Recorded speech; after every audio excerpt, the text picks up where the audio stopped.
Bom dia a todas e todos. Good morning, ladies and gentlemen, or good afternoon for those who are in other areas of the globe. Thank you for your presence in one more virtual meeting organized by Faith and Climate, this time where we are at All for Climate Italy 2021. I am Moema Salgado. I work at Faith in Climate, an initiative organized by the Institute for Religious Studies based in Rio de Janeiro. Thank you to the organizers of All for Climate Italy for giving us a part of your agenda, and special thanks to our guests, Maryne, Nana, Raquel, and Igor. A great honor to talk to you here. As you all know, we are now on the countdown for COP26, which will happen in Glasgow, Scotland during November. The All for Climate initiative, which happens in Italy until tomorrow, is a preparatory meeting for COP26, and its purpose is to promote several dialogues about the climate issue, besides putting pressure on decision makers who will be in Glasgow so that they leave the blah, blah, blah, as Greta Thunberg said yesterday, and in fact raise their climate ambitions. Since we're going to talk about religion and the environment today, I would like to mention that on Monday, October the 4th, also as a preparation for COP26, 40 religious leaders around the globe will gather in a meeting in the Vatican called Faith and Science. According to the organizers, the governments of Italy and the UK, this meeting will be an opportunity to rethink a true ecological conversion of society, as they put it. I hope that this meeting is also very productive and fruitful. I will make a very brief presentation and introduction to our conversation today, and then I'll give the floor to our guests. Approximately 85% of the global population is estimated to identify with some form of religiousness or spirituality. That is approximately 6 billion people, which is not to be neglected.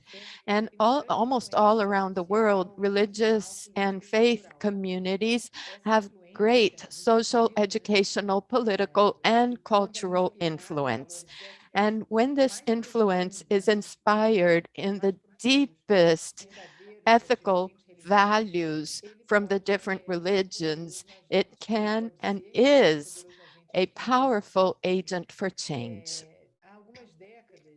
A few decades ago, with the warnings from science about environmental issues, religious leaders around the world have been making a closer alignment between religious and environmental ethics. To give you some more important examples, in 1988 in Oxford, a meeting, a global forum of spiritual and governmental leaders was held about environmental issues. In 1992, the Rio Eco Summit also discussed the religious issues besides the environment. It was organized by the United Nations. And in 2015, Pope Francis launched the Laudato Si encyclic during the Paris Agreement year. And it was in the same year that the Islamic Declaration about the Climate was launched. Today, we have a growing movement of religious groups, national, international, small, medium, and large ones that try to speed up the changes that we need to provide based on faith. For example, today we have some movements here. We're very happy to have with us the Green Faith International Network, the Laudato Si movement, Renovar Nosso Mundo, Renew Our World, and the IRI, the Interreligious Initiatives for Tropical Forests, besides Religions for Peace, AIEC from Chile, and other initiatives, all of them making efforts to align faith and climate activism. When I went to COP25 in Madrid, I was surprised to see the number of religious people from different faiths and countries all together in the conference. It seemed like an enormous Tower of Babel trying to define the destiny, the fate of the earth. So among so many cultures and spiritualities, I would also like to remember the traditional peoples, indigenous peoples around the world. With their great wisdom and cosmovision, they join science and spirituality at the center of life. Maybe if we had heard them before, the planet would not be in this situation. I will now give the floor to our guests, and before a brief introduction of each one of them, beginning with Maryne Warah, co-facilitator and coordinator of the Green Faith International Network. She is based in Nairobi, Kenya, and has worked in the Pan-African Alliance for Climate Justice, coordinating actions in 8 African countries. She was also a board member of the Interreligious Council of Kenya, where she was program director for gender, environment, and climate change. Nana Firman, currently the senior ambassador of the Green Faith International Network, led the World Wildlife Fund in Indonesia during the post-tsunami period and developed many urban climate resilience projects. Nana received many prizes in acknowledgement of her work, and I would like to highlight the Brazilian award, the Alfredo Sirquis Green Ring for Climate Leaderships, given by former President Al Gore. Raquel Arouca is a biologist and an activist. She coordinated the environmental NGO Arrocha Brazil, the Brazilian rock, for 13 years, and today she is in the Renew Our World Brazil movement. Igor Bastos is coordinator of the Laudato Si movement for Portuguese-speaking countries. He was a national secretary for human rights, justice, peace, and integrity of the Franciscan Youth of Brazil, and he led many movements through the Franciscan action of ecology and solidarity, and he collaborates with UN initiatives through Franciscans International, an NGO based in Geneva. My first question will be to all of you, and I will invite Maryne to answer first. It is the same question for all 4, and we will hear your answers. How do these two topics, religion and care for the environment, cross each other in your personal trajectory? That means in your personal religious experience, how and when did you begin to embrace ecology and sustainability? Beginning with Maryne, and from now, I want to thank you all for being with us. Maryne? Yeah, thank you so much, Moema. And can you hear me okay? Cool. All right. So thank you so much, Moema. It's a pleasure to share this platform with my colleague, Nana, and a pleasure to share the platform with Igor. I hope I pronounced that okay. And a pleasure to share this platform with Raquel. And so to answer your question is that I will answer from a Christian perspective. I am a Christian and I am a Seventh-day Adventist. I don't know whether we are aware, familiar with the Seventh-day Adventist.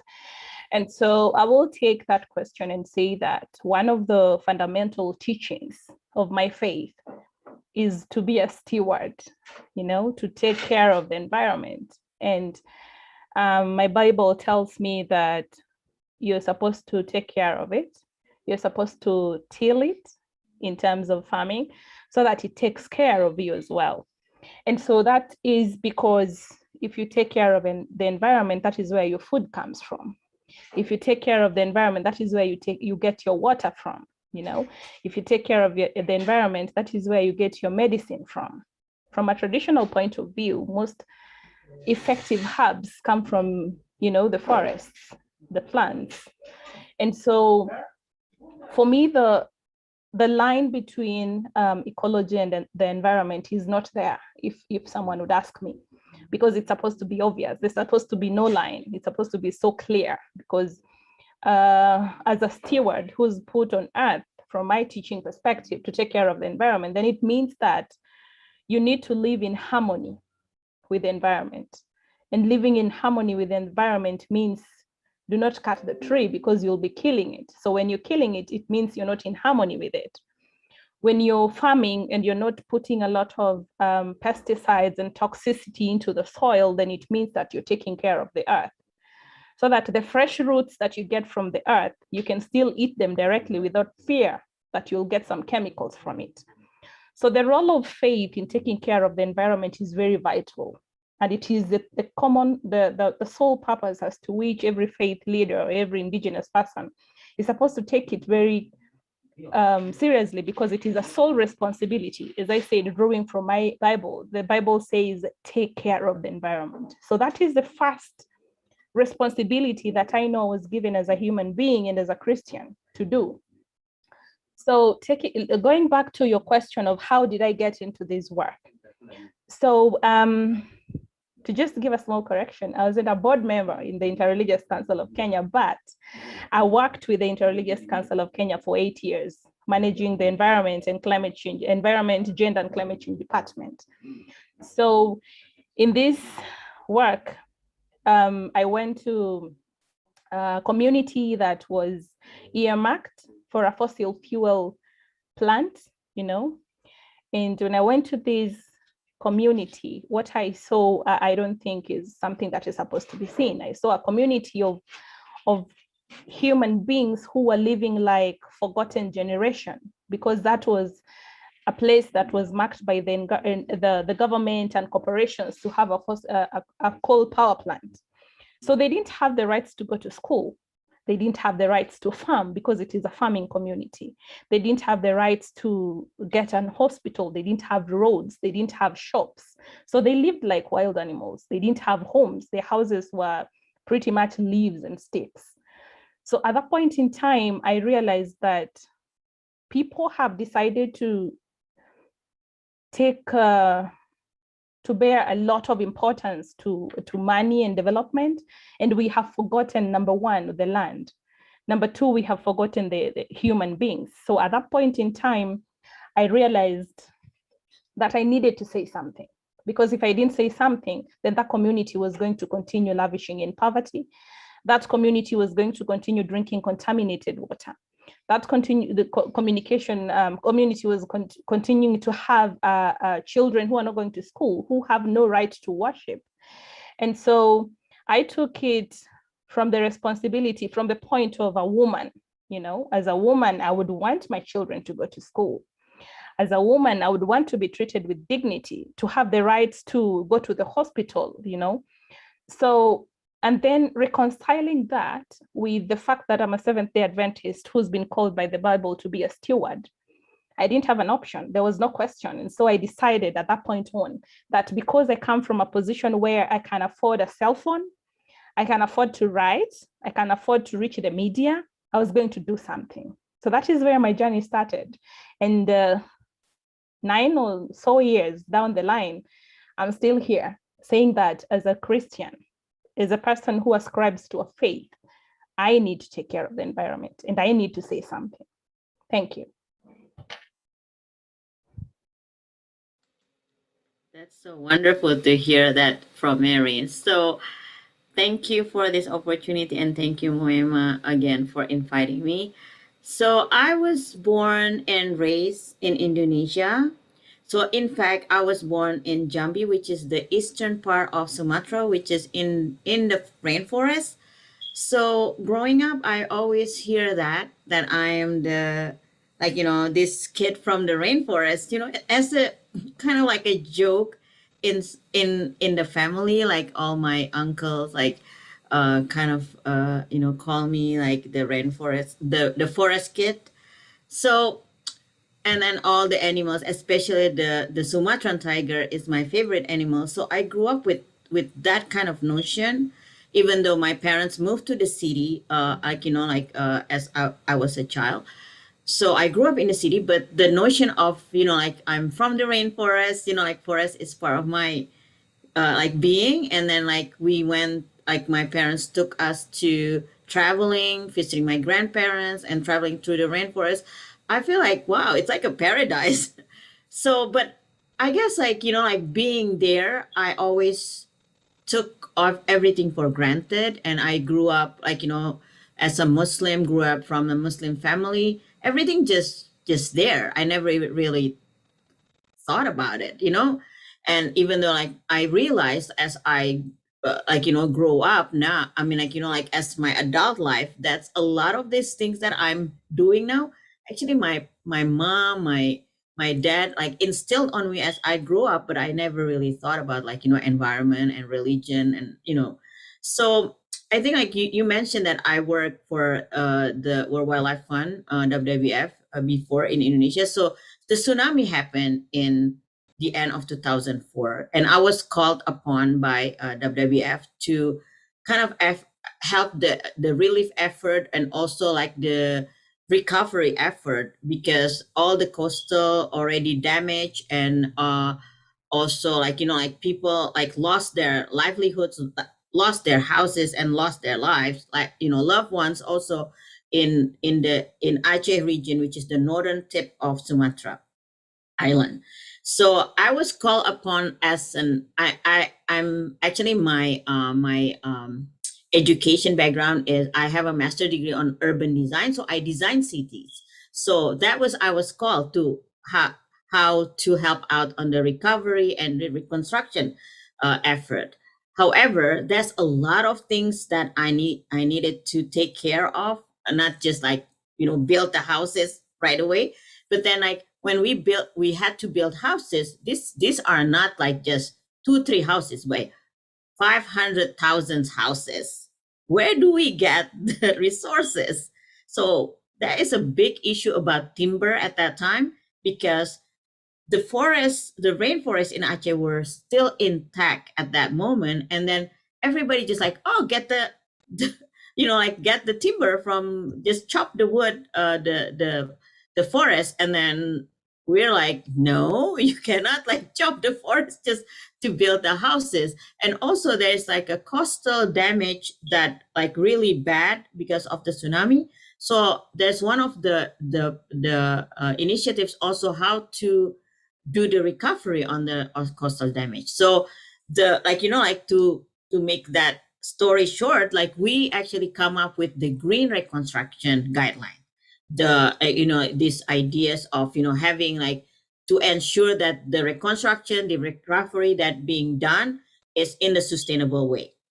So I started to come to the community. Okay, let's do the coastal like recovery first. So by inviting the community to to planting mangrove in the coastal area that was already damaged.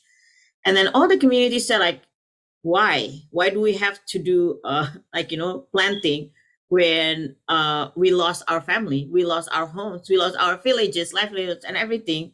So the community were devastated.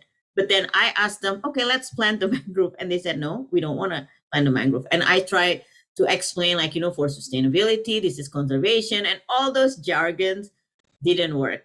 So I was so frustrated. And then a friend of mine kind of suggested to me, why don't you engage with them from the Islamic teaching? So the community in Aceh, the Aceh community, they are devout Muslims. So, but I was like, what? Like how? I mean, explaining planting mangrove from the Islamic teaching. So I said, okay, but hey, I have to do this. And so I explore from the Holy Quran and also the Sunnah, which is the tradition of Prophet Muhammad, peace be upon him. And so to my surprise, I found so many messages about caring for nature that I took everything for granted all this time. So one of the hadith, which is the saying of the Prophet, said that if the day of if this is the last day on earth, and you have a seedling in your hand, you must plant it, even though this is like the end of the world. So I feel like, oh, this is very powerful, because this tsunami and earthquake is like the end of the world for many of the communities, because they lost everything. So I used that hadith, that saying of the Prophet, to communicate with the community. And to my surprise, the response is completely changed. They said, oh, yes, this is from our tradition. Yes, we're going to plant it, even though we already lost everything, because we have the seedling in our hands. So then, the program became successful. And I just realized wow, there is a different alternative, different way to communicate with community, especially community that is very dear and near to their own faith. And they really take their faith, as part of their life.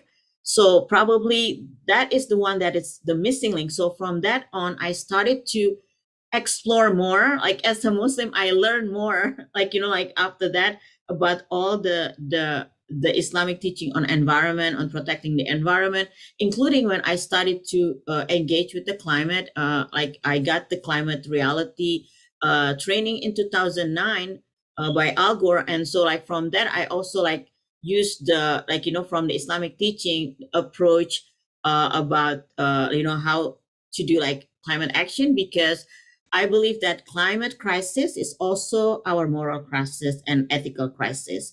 That's way that the faith teaching, as a lot of faith teaching that see nature as sacred, and we need to protect nature, as Maryne just said, from the Christian teaching also, as a steward upon this earth. And the Islamic teaching also, there's a steward, the word Khalifa, which means steward upon this earth. So then, from that on, I've been working on, from the Islamic teaching to how to be more, care about the environment, and also with engaging people to be active in climate actions, and also starting to work with people from other faith. Actually, we can kind of inspire each other. For example, when I try to get the mosque, I live in California now, I try to get the mosque to install solar panel. They're like, oh yeah, it's expensive, it's hard. And then I said, hey, look at this church, they put the solar panel here, and then look at the synagogue. And they're like, okay.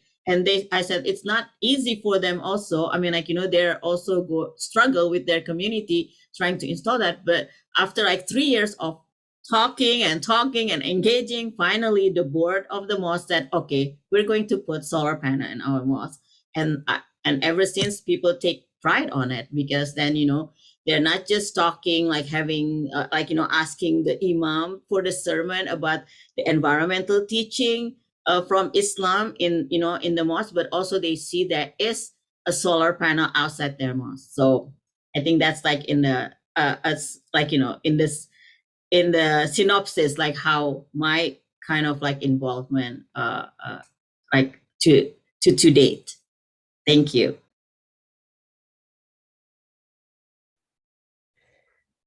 Muito obrigada, Nana. Thank you, Nana and Maryne, for your narratives so geographically far away, distant from Brazil, but so close to our souls.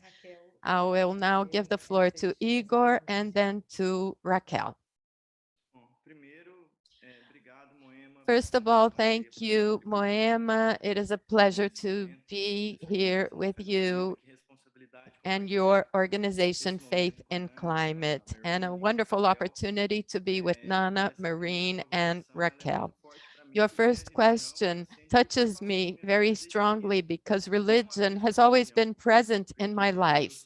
Not the same religion. I am originally a Roman Catholic, but my mother is a Kardecist spiritualist, and that is the faith where I grew up. So my child memories are the campaigns that spiritualists do very often in Brazil. They go from door to door asking for food for the poor. So I have this strong memory as a child, and it also brings a perspective of our liberty. And this is something that my mother always gave me, the freedom to choose which religion left me more at ease. That is why I was not baptized as a Catholic. My mother decided to wait until I was old enough to pick which religion I wanted to belong to. So I was brought up with the Kardecist spiritualists, and then I found the Roman Catholics because I was inspired by Saint Francis of Assisi. I have a cousin who is a priest in the Franciscan order, and when he joined the seminar, I found a group in my city in Brazil who studies Saint Francis and who develops these studies. So I fell in love with the life of Saint Francis. On the one hand, I admired him because of the conversion process. Saint Francis was converted. He was not born a saint. He was not born with all the ideas that he decided to take on later in his life. He was a young man and with all the dreams of a young man, but in time, he understood the importance of facing the world, a world that was so different in his time, but which today are still acknowledged and recognized by the world. His devotion to the poor and to defending the environment and animals. So imagine a young boy so many hundreds of years ago before Christ, or rather already taking care of nature and the environment for the sake of taking care of our home, which is common to all the people on earth. So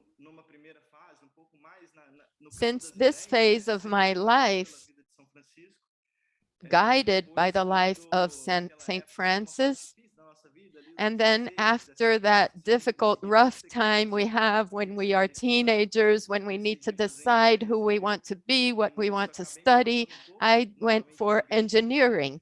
And that took me away from religion again, because you have to focus on your studies and you dedicate your whole life to that. So after I was in the university, I went through another process when I asked myself, now I have chosen my professional journey, but how will I contribute to the world? How will I belong to this world? And that question brought me back to the Franciscans in a practical way this time. I worked with a group that fought for land and for housing rights. I live in the interior of Minas Gerais, a Brazilian state where agriculture is very strong, but extensive monoculture, the soybeans and very large plantations. And that is where I saw that we need to defend the communities that fight for the right to owning their land. And at the same time, they take care of the land. They think about agriculture for subsistence, but not for profit, and against using pesticides and toxic products, and that want to respect nature for itself. So reconciling religion and all these struggles for the local communities, I experienced a very strong, oh, you heard the beep from my timer. I will conclude in just a few moments. So what gave me even more strength was my participation in Rio Plus 20. That was a summit after Rio 92, and I participated in the youth camp in that event. They were strongly focused on climate change, and I was surprised to see so many young people that were engaged. I was happy to feel that I was not alone in that struggle, and I saw that there were many groups around the world working and fighting for their local communities. And then I realized the importance of avoiding the climate crisis, which we know will come in an even shorter time. So in this process, I got increasingly engaged with climate, with the Franciscan groups, and then Laudato Si came up in 2015, already with a perspective of COP21 and with Pope Francis's Laudato Si document. And that was when I had my personal conversion. I understood that with St. Francis as a model, we have our own problems, our own failures, but this does not stop us from working for the community, for a fairer society, and for the environment. So this is a little bit of my story. Thank you, Igor. I will now ask Raquel if Serena allows her to answer the question. If you do not know, Raquel has her newborn baby with her, and she is dancing the typical mother dance when we need to keep our infants quiet. So let us hear Serena's mother now. Thank you, Moema. It is a pleasure and also a challenge to be with you today. I am doing my dance here with Serena, as you described very well. But to share some of my history, where faith and the environment came together in my experience. My family is Pentecostal, evangelical. Since I was a young child, I was brought up in this faith. And at the same time, because of the lack of financial resources, we always resorted to nature for our leisure and fun. So I was always very close to nature. All our child games involved natural elements, a river, a tree, the flowers were our dolls, And I grew up with this very strong in me. And when I took the test for the university, I was sure I wanted to be a biologist. And my community priest was surprised. He said, "How can you serve God by being a biologist?" And I also couldn't see this because during my religious education, we never heard too much about nature. But in public university, I found a group, ABUB, University Alliance, where young university students try to bring the gospel to their colleagues in the university.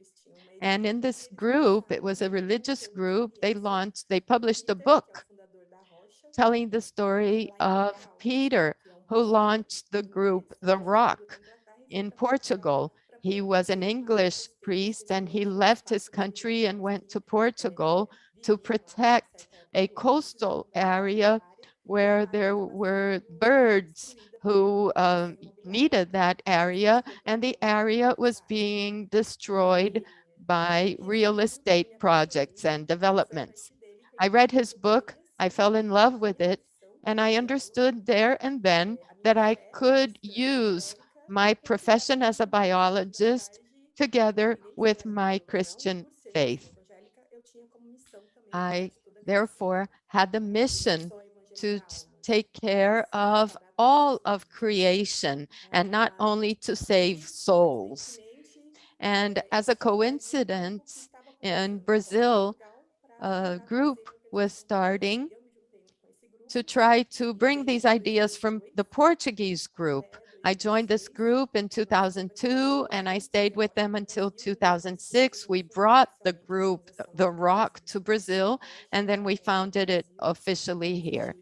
And The Rock Brazil existed from 2006 to 2019 when it closed its activities in Brazil. I was one of the organization's project programmer, and our mission was to sensitize the evangelical church in Brazil with regards to taking care of nature and God's creations. And then I joined the current movement here in Brazil, Renew Our World. Since 2020, we try to help the evangelicals to understand their role in conserving the environment. Thank you, Raquel. Thank you, Serena, for allowing Raquel to talk to us. Now, my next question is for Igor. And Igor, please feel free to answer. You have 5 minutes. It's a very broad question, I know. You can focus on whatever you wish. So the Laudato Si movement, Catholic movement for the climate, is present in several countries in the world, and it organizes campaigns, actions, etc. When did the movement begin to act in Brazil? And what is the profile of the members? My other question connected to this is the following. Since it is a global movement represented in several countries, does the movement somehow try to base its advocacy on the local realities? Thank you, Moema. About the movement in Brazil, it began here almost together with the international launch.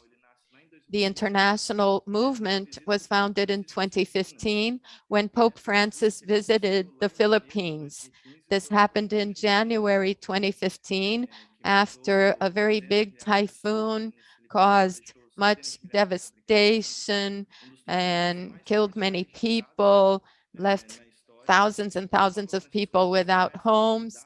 And when Pope Francis visited those communities, he brought up the urgency of climate change based on the local realities. So the organizations, the groups that were present in that visit understood the urgency, and they decided to create the movement in the Catholic Church, considering the importance of 2015, not only for the church and society with the launch of Laudato Si, but also with the importance of COP21, when we all had that very big expectations about the Paris Agreement. The history of the movement in Brazil began very few months after it, also in the first months of 2015. And our first campaign here was a petition which demanded that Brazil, that the countries raised their environmental ambitions with regards to the degrees, in 5 degrees centigrade, and that is where the role of Brazil comes in. I was very proud that the 2 award ceremonies that happened in Paris counted with Brazilian representatives. The first ceremony, led by President François Hollande, had Dom Leonardo from the group of bishops in Brazil. They delivered the petition to the president of France, and Dom Claudio Umes, also a bishop, he handed the petition to Cristina Filgueiras, who was the head of the UN for climate change at the time. So this protagonism of the Catholic Church in Brazil demonstrated not only the concern of the Brazilian Catholic Church with climate change, but also, on the other hand, it showed that the communities, how their religious leaders were taking it to heart. And therefore, and in that same year, the movement changed its name from the Global Movement for Climate to Laudato Si movement, which is a broader movement, and it has a broader approach to the issue of nature.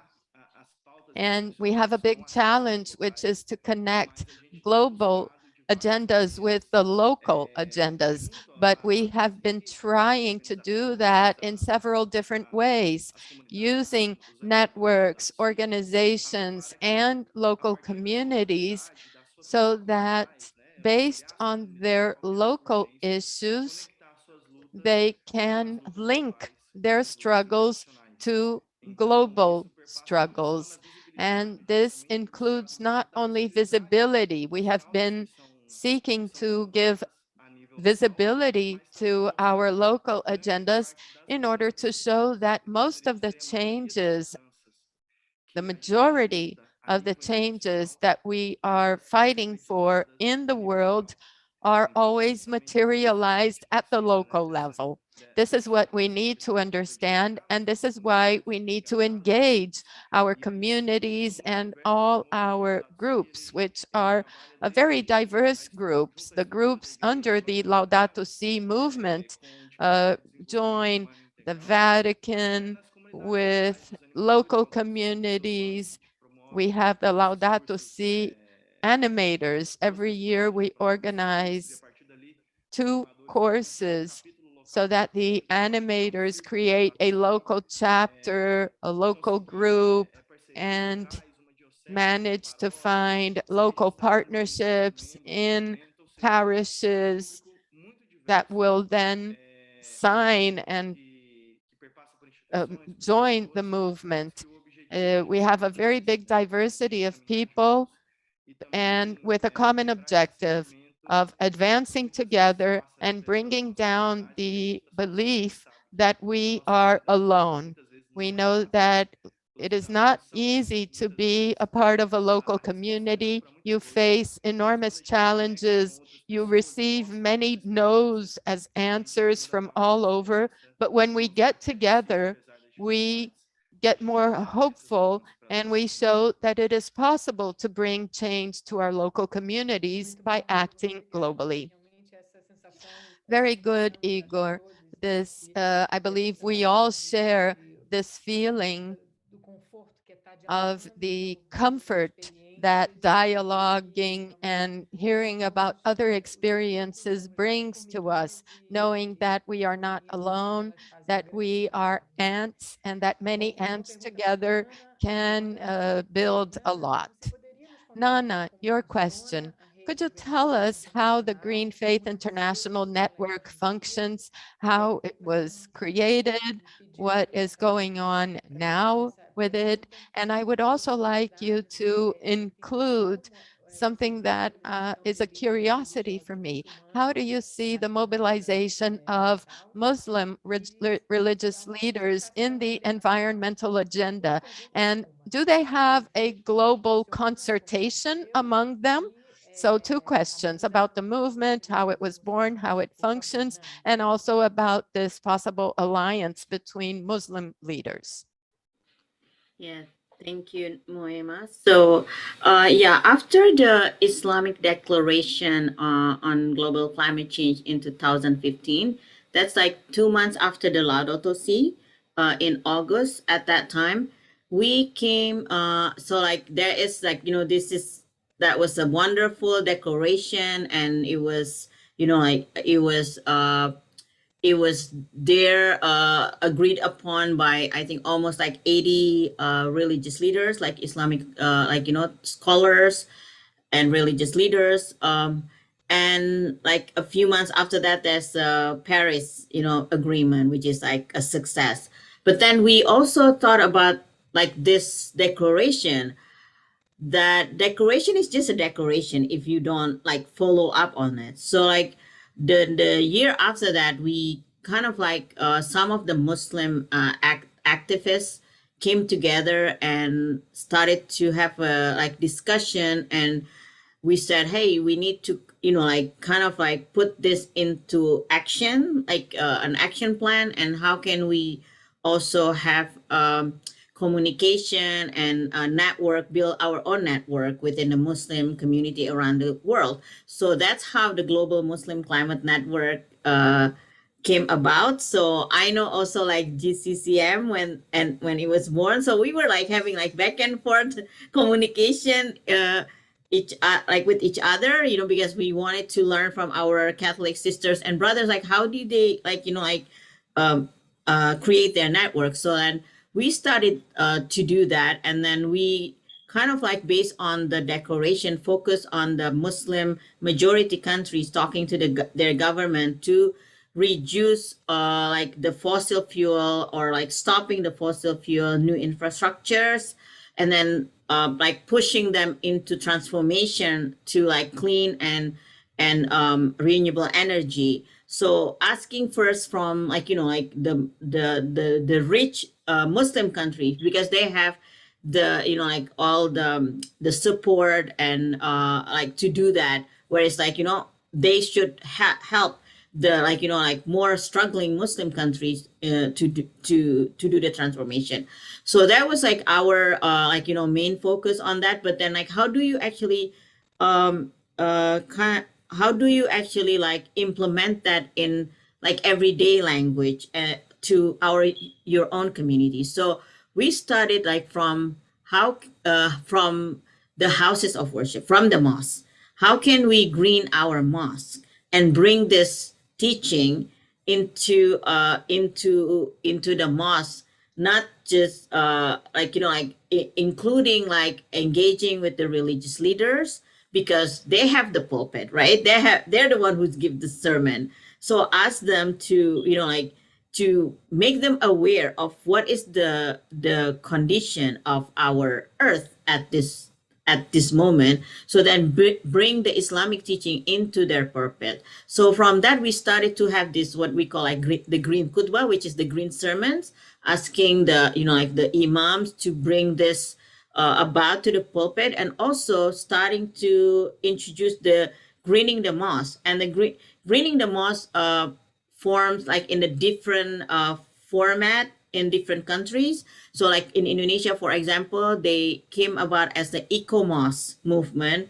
In the US, it's called Green Masjid, which is the green mosque. And then in other countries, they have like different names, but basically it's like trying to look at how do we actually function our own mosque. How do we use our energy, our water, for example, because Muslim, we pray 5 times a day, and then we have to wash with water before we pray. That means we use water. And then how do we use water? Are we using it like wastefully, or like we use it like with concern?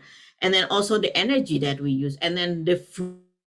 So food is an interesting thing, because we have Ramadan, which is the fasting month. Like for Muslim, it's a very religious, like sacred month. But yet a lot of people, like, it's supposed to be like, control yourself from, all your, like crazy lifestyle, for example. But then many people already forgot how we actually do the fasting the proper way. So they fast, but then when they break their fast at sundown, it's like a feast. So it's like there's a lot of food, there's a lot of food waste, and people just like using unsustainable container, like a lot of waste. So I started and a lot of like other activists also started to criticize that kind of behavior, and then like look back to like, how do we actually, like, what is the meaning of fasting of this sacred month that we're supposed to like preserve, like supposed to control ourselves. So then we started so we bring about the Green Ramadan program, which is the, like trying to greening how we actually do our practice in our own tradition. So Green Ramadan or Eco Ramadan has gone all over the world now in the different format, because like the way people do their own breaking fast is different in different part of the world. But the main point is not to waste, trying to preserve, and then like also like concern about what we eat, where it's coming from, like like kind of like have a thought, like where is this food coming from? Like, is that like like a, like a monoculture, like Igor mentioned or Raquel mentioned, like like it's a monoculture plantation, or like what kind of like food that we eat. So there's a lot of like conversation on that, and Green Ramadan has been like like just all over the world now. And so like there's the Green Mosque, and then there's the Green Ramadan, and then another one is the way we practice our pilgrimage.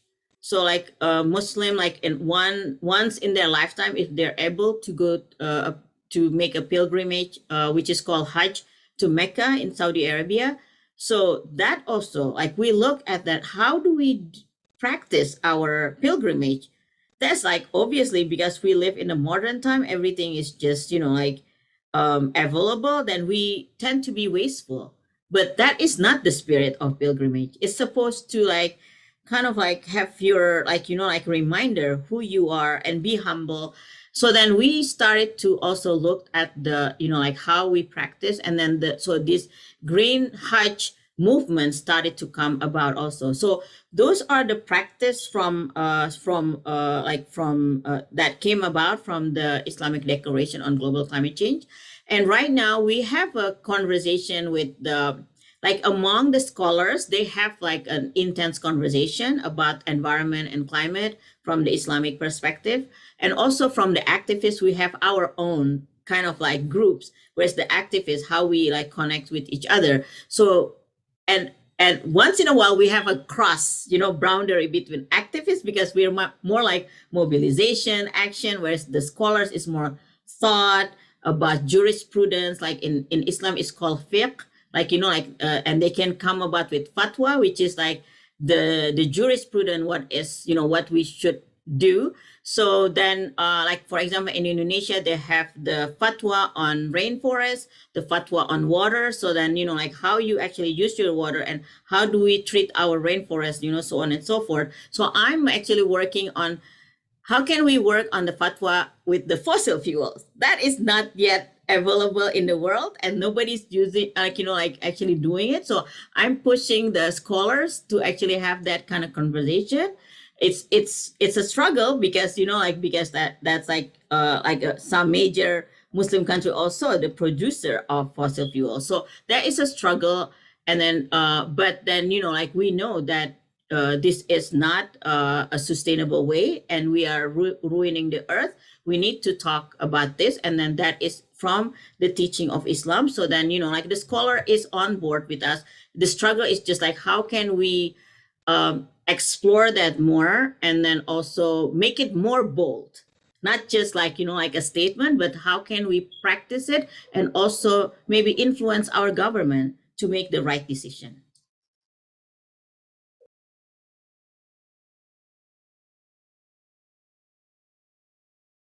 Obrigada, Nana. Thank you, Nana. Thank you very much. I will now give the floor to Maryne. Very briefly, please, because we are running out of time. So my question to Maryne is the following.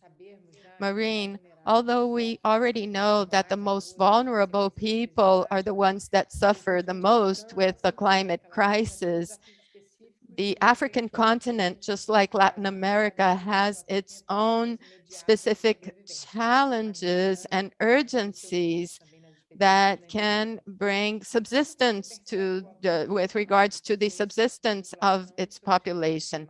How do you see the progress of awareness among the population about climate issues, especially in religious communities, for example, in Kenya or other country where you have worked? Thank you so much for the question.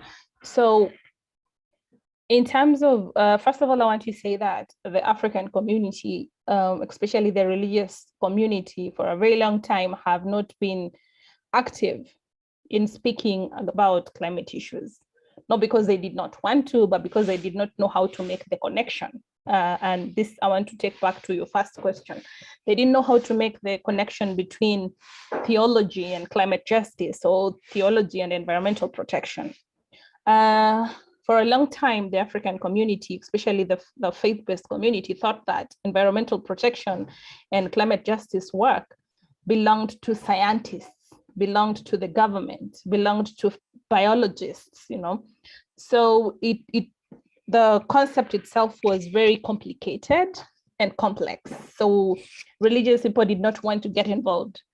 But over the years, this has slowly changed in the African community, more so others, more than, especially the English-speaking African communities. But the French-speaking African communities, that's still another question, So it's because we've progressively had to start from the beginning, We've had to start from the basics of defining what climate change is, defining what environmental degradation is, defining what biodiversity loss is, and connecting it to different faith practices. For instance, we'd have a whole session of, taking time with theologians from the Muslim community, from the Christian community, from the Hindu community, and even from indigenous communities, so that they get to unpack what taking care of the environment means in their perspective. So this has been a very slow process, but rewarding, because once the faith communities and the faith leaders have took a grasp of what this means, they've been progressively involved. There are those that are speaking out from a political angle, and there are those that are speaking up as religious activists, which is not something easy to achieve in Africa, because in Africa, you're a faith person. Activism is not yours. The moment you become a faith person who's an activist, then you're doing contrary to what your teaching, commands you to. So we have progressively seen a lot of change. Even now, I work with, as a coordinator of Green Faith International, I work with faith leaders who are activists from the Christian community, from the Muslim community, and from the Hindu community, and from the indigenous community. I even work with the women of faith, which is a different ballgame altogether, because religion again has its own bureaucracies and it's a patriarchal space, but we have broken through that. So we have women of faith who are activists from a perspective of how the climate impacts are affecting them as women. So in a nutshell, I want to say that we have reached where we are. The progress have been realized because we have invested financially in capacity building. We have invested time-wise in being patient with the religious leaders so that they get the facts right. And we have also invested in terms of linking and networking with different people who've been doing this for a very long time. Thank you, Moema.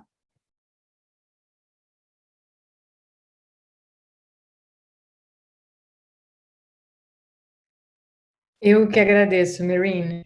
Eu não I sei se thank you, Maryne, and I believe we have a problem with time. We will no longer count on the translation, so I will give the floor to Raquel with a very brief and short question.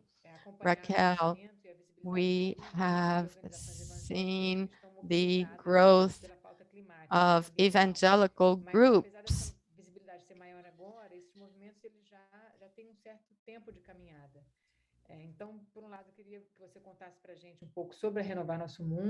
So I would like you to tell us about Renew Our World, your organization, how it appeared, and maybe mention some other religious groups and initiatives with whom you work. Renew Our World was born in 2017 with a campaign of prayers. It was born out of some urban groups thinking about a global campaign and considering religious groups that were already working in the area. Since we had the Cheer Fund in Brazil, in 2012, they brought this proposal for Brazilian organizations to involve with a global action, and Roche agreed to bring, to support this, and abroad they use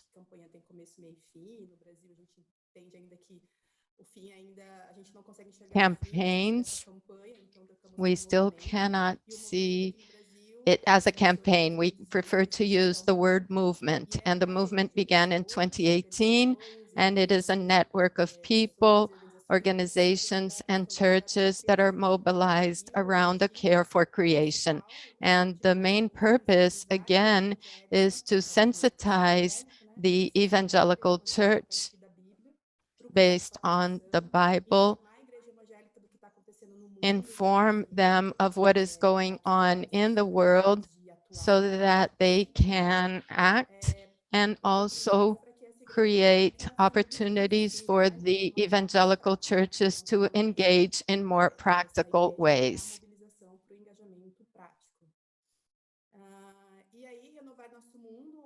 And Renew Our World, we have a group which is a religious group. We are part of Faith and Climate, an interreligious group, and we also work in many partnerships with a new group, the Coalition of Evangelicals for Climate. So all the groups that act together, especially the Christian community in Brazil, which want to work around these topics. We invite them to join forces so that we can make a difference in our country. And these are some of the groups that we work with, but in the movement, we also have many other groups, churches and organizations, such as the National Evangelical Network for National Action, the Genesis Center, which is from Rio. We have a member in the Renewal Movement, which is a group of waste recyclers in the city of São Paulo. So we have a variety of players in Brazil, and this has been a privilege and also a challenge. Thank you, Raquel. Well, we will have to leave. We have a very short time, and I would like to thank you all and ask you to give your last comments. Maryne and Nana, please tell us about the Global Day for Climate Action that we are all organizing together. ISEA is also involved in this. So please, your final comments for the people who are watching us now so that they can know about what we need to do in order to alert the leaders of the world with regards to their climate commitments. Yes, thank you. We want to invite everyone because we've heard so much from all our speakers today that this is the time. I mean, like, we don't have any more time. This is the time to act now. And then we want the government and the corporation that are coming to COP 26 next month in November in Glasgow to have a very strong commitment, high commitment, no more excuses, because climate change is real and it's here already. It's not on the future. It's here already, and we see the impacts already on, you know, like the disaster that is happening and the community that are becoming victims. So 2 weeks before COPs in October 17 and 18, grassroots religious people from around the globe are coming together for the Global Day of Action. We're going to have it in 2 days on Sunday, the October 17, where we're going to have a prayer or worship in our house of worship on a place of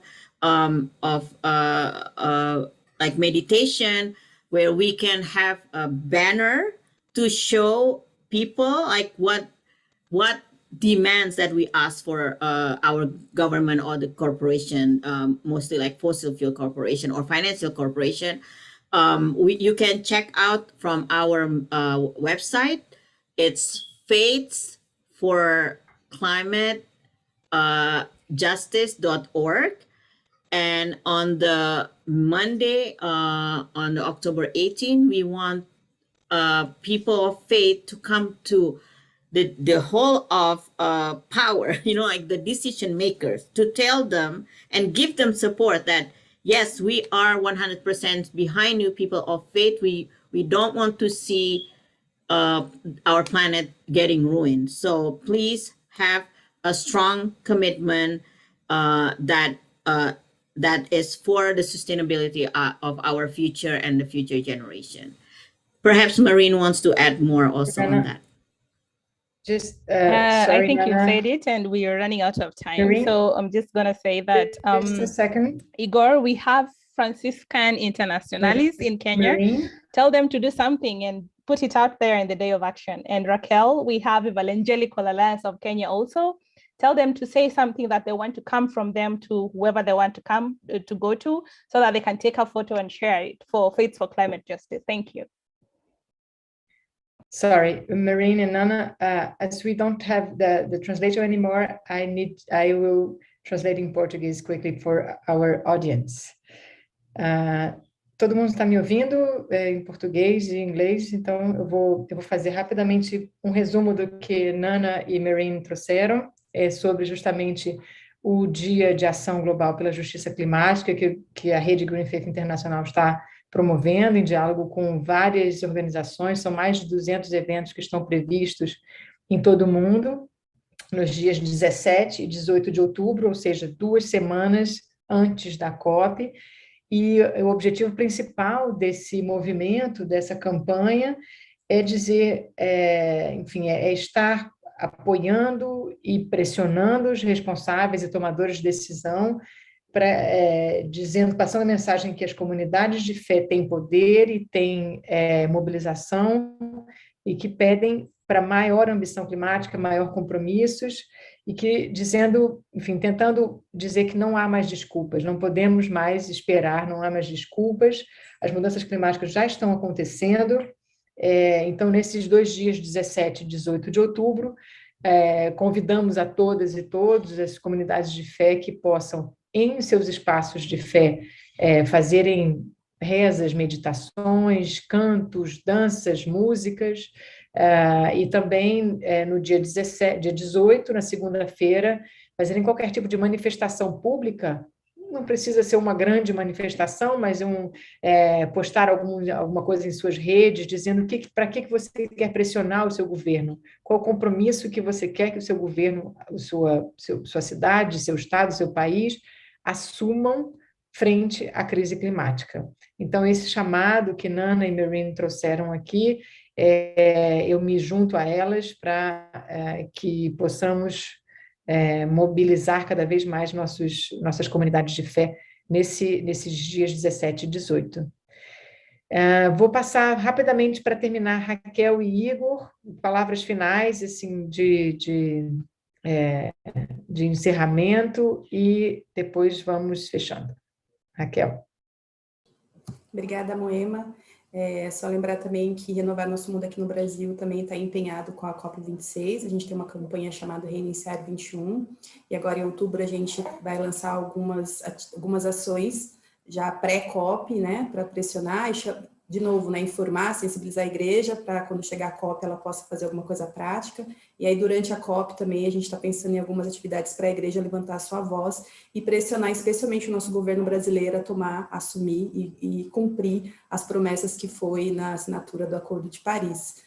E também lembrar que estamos ainda no tempo da criação, que se encerra agora nesse final de semana, no dia 4, e nesse fim de semana estamos chamando a Igreja Evangélica Brasileira a fazer plantios de árvores, um símbolo, né, para a COP26 também. E toda quinta-feira, às 20 horas, das 20 horas às 20h30, a gente está fazendo a oração pela COP26, até o início da COP.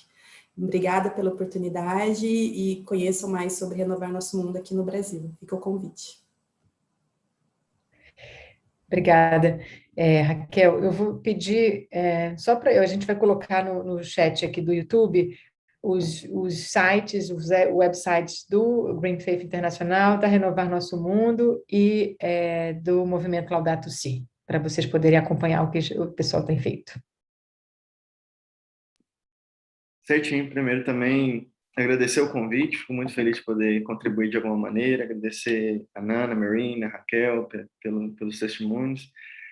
Dizer que esse ano é um ano muito importante, é um ano crucial para a gente entender qual o rumo do planeta, qual o rumo como sociedade, como seres humanos, né, a gente quer tomar. Então, isso exige de nós um esforço muito grande de agir, de atuar, e como comunidade, caminhar juntos.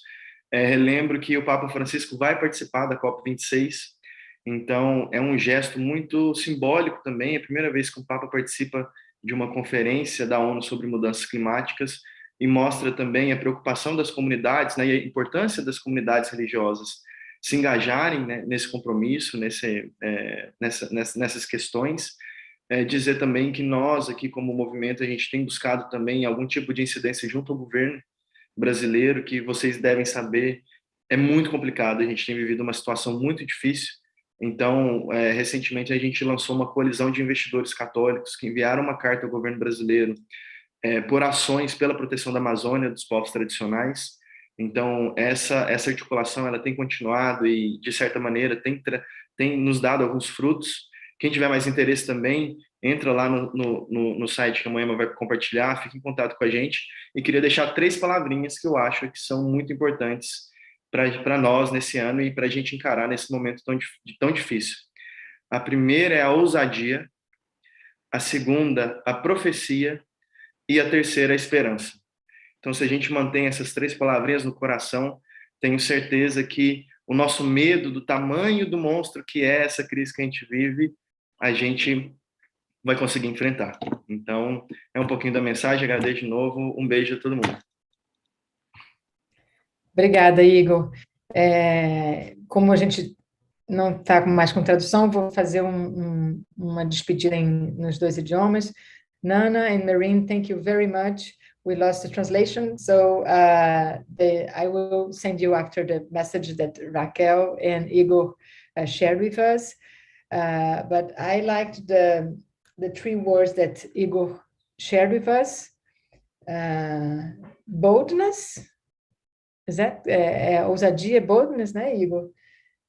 Hope, esperança, e profecia. Prophecy?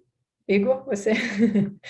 Então, com essas 3 palavras, eu gostaria de agradecer muitíssimo a todo mundo que nos ouviu, que vai nos assistir depois também, e muito obrigada, Nana, Maryne, Raquel e Igor, representantes desse Sul Global de fé e de esperança que estiveram aqui conosco. Obrigada, pessoal. Thank you very much, Maryne, Nana, Raquel, Igor.